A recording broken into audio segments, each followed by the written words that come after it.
स्वागत है आप सभी का आपके अपने चैनल एकलव्य एजुकेशन सेंटर के इस नए वीडियो में।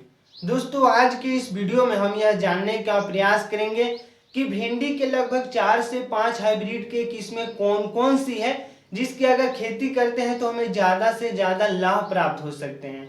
और इसके साथ यह भी जानने का प्रयास करेंगे कि आखिर हम इन हाइब्रिड किस्मों की खेती कैसे करें, अर्थात इनकी बुआई से लेकर पूरी तरीकों से तैयार होने तक की सभी प्रक्रियाओं पर विस्तार से जानकारी प्राप्त करने की कोशिश करेंगे। और इसके साथ यह भी जान लेंगे कि आखिर इन हाइब्रिड किस्मों की अगर खेती करते हैं तो हम कौन कौन से खाद का प्रयोग करें जिससे जो हमारा भिंडी की फसल है अच्छे से अच्छे पैदावार देने में समर्थ हो सके। तो चलिए इस बेहद ही महत्वपूर्ण वीडियो की शुरुआत करते हैं। सबसे पहले बता दें कि जो भिंडी की फसल है उसको लगभग गर्मी, ठंडी और बरसात के मौसमों में उगाया जा सकता है।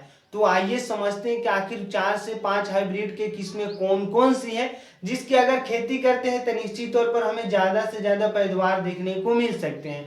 तो उसमें पहला जो है पूसा सावनी है, यानी पूसा सावनी भिंडी की हाइब्रिड किस्म के बीज है। और यह पूसा सावनी गर्मी, ठंडी और बरसात तीनों मौसमों में उगाया जा सकता है। यानी पूसा सावनी को गर्मी में भी उगाया जा सकता है और इसके साथ साथ ठंडी और बरसात के मौसमों में भी उगाया जा सकता है। तो इस तरह से पूसा सावनी एक ऐसा किस्म है जिसको पूरे भारतवर्ष में उगाया जाता है और यह तीनों मौसमों में उगाया जा सकता है। यही वजह है कि पूरे भारत में इस सीड का मांग ज्यादा रहती है, यानी पूसा सावनी की खेती सबसे ज्यादा होती है पूरे भारत में। और इसके साथ यह भी बता दें कि लगभग 60 से 65 दिनों में यह पूरी तरीकों से तैयार हो जाता है। यानी पूसा सावनी के जो भिंडी के सीड है यह लगभग 60 से 65 दिनों में पूरी तरीकों से तैयार हो जाता है। और यही वजह है कि जो मौजूदा दौर के किसान हैं इसकी खेती करने के लिए काफी उत्सुक रहते हैं, क्योंकि यह कम समय में ज्यादा से ज्यादा लाभ देने में सक्षम है। और इसके साथ हम दूसरे जब हाइब्रिड किस्म की बातें करते हैं तो दूसरा है परभनी क्रांति। यानी परभनी क्रांति पीत रोग का मुकाबला करता है, यानी जो भी व्यक्ति पीत रोग से ग्रसित है वह परभनी क्रांति को खाने के लिए डॉक्टर सलाह देते हैं। और यही वजह है कि परभनी क्रांति की मांग पूरे भारत में ज्यादा है। यानी जो भी पीत रोग से संबंधित जो व्यक्ति है वह निश्चित तौर पर परभनी क्रांति भिंडी का सेवन करते हैं।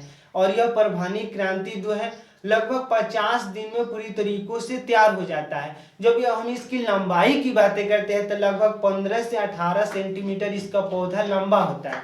यानी परभनी क्रांति जो है 15 से 18 मीटर लंबा पौधा होता है और लगभग 50 दिनों में यह पूरी तरीकों से तैयार हो जाता है। और यही वजह है कि यह कम समय में ज्यादा से ज्यादा लाभ देने में समर्थ है। यानी यह 50 दिन में ही तैयार हो जाता है और यह जो पौधा है ज्यादा लंबा नहीं होता है, यानी लगभग 15 से 18 सेंटीमीटर ही लंबा होता है। और जो भी किसान है इसको अच्छे तरीकों से तोड़ने में भी सक्षम होते हैं। और यही वजह है कि जो परभनी क्रांति के जो मांग है बाजार में ज्यादा है। यानी परभनी क्रांति का जो उन्नत किस्म के बीज है वो पूरे भारत में, लगभग पूरे भारत में इसकी खेती होती है। लेकिन यह सबसे महत्वपूर्ण इसलिए है क्योंकि यह पीत रोग का मुकाबला करता है और यही वजह है कि इसकी मांग ज्यादा है। जब हम आगे बढ़ते हैं तो आगे अगला है अर्का अनामिका। यानी यह भी हाइब्रिड की किस्म के बीज है, यानी भिंडी के हाइब्रिड किस्म है। और इसके साथ यह येलोवेन मोजेक विषाणु से खुद को रक्षा करता है। यानी येलोवेन मोजेक जो विषाणु लग जाते हैं भिंडी की फसल में उससे खुद ही वह रक्षा कर लेता है। यानी उसको रक्षा करने के रूप में किसी हम दवाओं का छिड़काव नहीं करना पड़ता है, यानी नहीं खाद देना पड़ता है। यह खुद ही ऐसी इसमें शक्ति है जिसके कारण यह येलोवेन मोजेक विषाणु से खुद की रक्षा कर लेता है। और जो इसकी जब हम लंबाई की बातें करते हैं तो लगभग 120 से 150 सेंटीमीटर लंबा होता है। यानी जो अर्का अनामिका का पौधा है लगभग 120 से 150 सेंटीमीटर लंबा होता है और इसको गर्मी और बरसात के मौसमों में उगाया जा सकता है। यानी अर्का अनामिका को ठंडी के मौसमों में नहीं उगाया जा सकता है। यानी जब ठंडी के मौसमों में उगाएंगे तो ज्यादा से ज्यादा पैदावार आपको देखने को नहीं मिल सकता है। तो इस तरह से जो अर्का अनामिका की खेती है गर्मी और बरसात के मौसमों के लिए बेहद ही महत्वपूर्ण मानी जाती है। यानी अर्का अनामिका येलोवेन मोजेक विषाणु से खुद की रक्षा करता है और इसकी लंबाई 120 से 150 सेंटीमीटर होती है और यह गर्मी तथा बरसात के मौसमों में ही केवल उगाए जा सकते हैं। और इसके साथ जब हम अगला हाइब्रिड की बातें करते हैं भिंडी की, तो अगला है पंजाब पद्मिनी। यानी पंजाब पद्मिनी एक उन्नत किस्म के बीज माने जाते हैं और यह मौजूदा दौर में आ चुके हैं। यानी इसकी जो खोज हुई है, जो विकास हुआ है, अभी फिलहाल के दौर में हुआ है। यानी पंजाब विश्वविद्यालय में इसकी खोज किया गया है। यानी जो पंजाब पद्मिनी का जो विकास है पंजाब विश्वविद्यालय में हुआ है। यानी पंजाब विश्वविद्यालय के जो भी कृषि विभाग के जो भी अधिकारी है, जो विद्यार्थी है, उसकी खोज किया है। यानी इसका विकास किया है पंजाब पद्मिनी का।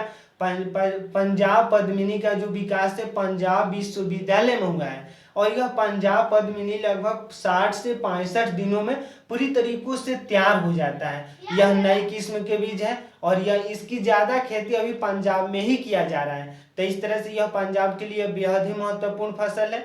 और इसके साथ जब हम अगला बातें करते हैं 5 नंबर हाइब्रिड की, जब हम बातें करते हैं तो अर्का अभय है। यानी अर्का अभय भी एक हाइब्रिड किस्म के बीज है और यह पूरे भारत में इसको उगाया जा सकता है।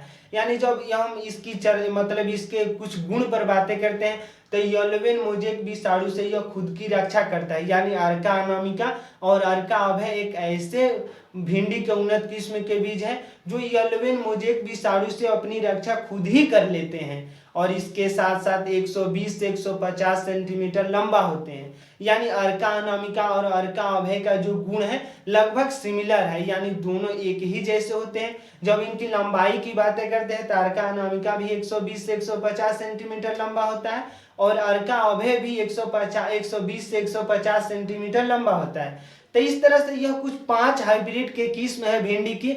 अगर इनका खेती करते हैं तो निश्चित तौर पर आपको ज्यादा से ज्यादा लाभ प्राप्त हो सकते हैं। यानी अगर इन किस्मों को अगर खेती के रूप में अगर करते हैं तो निश्चित तौर पर ज्यादा से ज्यादा पैदावार देखने को मिल सकते हैं। अब आइए समझते हैं कि आखिर हम इन किस्मों की खेती कैसे करें। अर्थात जब हम गर्मी के सीजन में पूसा सावनी गर्मी ठंडी और बरसात में उगाया जा सकता है, जबकि जो अर्का परभनी क्रांति है उसको भी लगभग सभी मौसमों में उगाया जा सकता है, लेकिन अर्का अनामिका को गर्मी और बरसात के मौसमों में उगाया जा सकता है। तो आइए समझते हैं कि कैसे हम इसकी खेती कर सकते हैं। यानी सबसे पहले अपने खेत की जुताई करवा देना है और उसके तुरंत बाद हमें गोबर का खाद निश्चित तौर पर प्रयोग करना चाहिए। यानी अगर अपने फसल में गोबर का खाद प्रयोग करते हैं, सड़े हुए गोबर का खाद, तो निश्चित तौर पर हमें ज्यादा से ज्यादा लाभ देखने को मिल सकते हैं। और इसके साथ साथ हमें नाइट्रोजन, पोटास और फास्फोरस का निश्चित तौर पर प्रयोग करना चाहिए। यानी अपने फसल में नाइट्रोजन, फास्फोरस और पोटास और गोबर के खाद का अगर प्रयोग करते हैं तो निश्चित तौर पर यह पर्याप्त खाद माने जाते हैं। यानी अगर इनका प्रयोग कर देते हैं तो निश्चित तौर पर आपको ज्यादा से ज्यादा खाद देने की कोई आवश्यकता ही नहीं बचती है। तो इस तरह से गोबर का खाद, नाइट्रोजन, फास्फोरस और पोटास, यह 4 खाद हैं। इसका प्रयोग अगर अपने भिंडी की फसल में करते हैं तो निश्चित तौर पर आपको ज्यादा से ज्यादा पैदावार देखने को मिल सकते हैं। अब आइए समझते हैं कि आखिर अपने भिंडी की फसल में कौन कौन से कीटनाशक दवाओं का छिड़काव कर सकते हैं। तो उसमें हमला 550 है, तो इस तरह से हमला 550 का भी आप प्रयोग कर सकते हैं। IM1 एक हाइब्रिड मतलब इंसेक्टिसाइड आता है, उसका भी प्रयोग कर सकते हैं। तो इस तरह से आपके सामने छिड़काव के रूप में यानी कीटनाशक के रूप में हमला 550 बेहतर साबित हो सकता है। अब आइए समझते हैं कि आखिर हम भिंडी की फसल को अगर तैयार करते हैं तो हमें कौन कौन सी सावधानियों को बरतना चाहिए।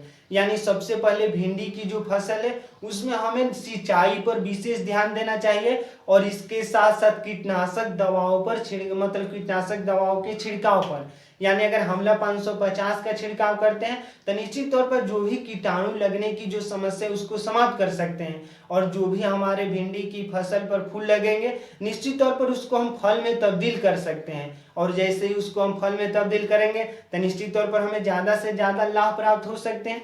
तो इस तरह से आज की इस बेहद ही महत्वपूर्ण वीडियो में समझे कि भिंडी की लगभग 4 से 5 हाइब्रिड की किस्में कौन कौन सी है और इसके साथ यह भी जानने का प्रयास किए कि आखिर अपने भिंडी की फसल में कौन कौन से खाद का प्रयोग करें जिससे जो हमारा भिंडी का फसल अच्छे तरीकों से ग्रोथ कर पाए।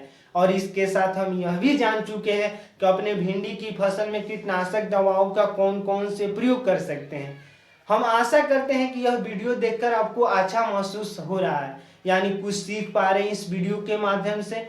तो हम अगर अगर इस वीडियो के माध्यम से कुछ सीख पा रहे हैं तो हमारे चैनल को कर दीजिए सब्सक्राइब, ताकि हमारे द्वारा अपलोड किया गया हर वीडियो आपके पास सबसे पहले पहुंच जाए और हम तथा हमारी टीम यह उत्साहित महसूस करे कि आपके लिए हम कुछ अच्छा कार्य कर रहे हैं। तो हमें दीजिए इजाजत। धन्यवाद। Thank you.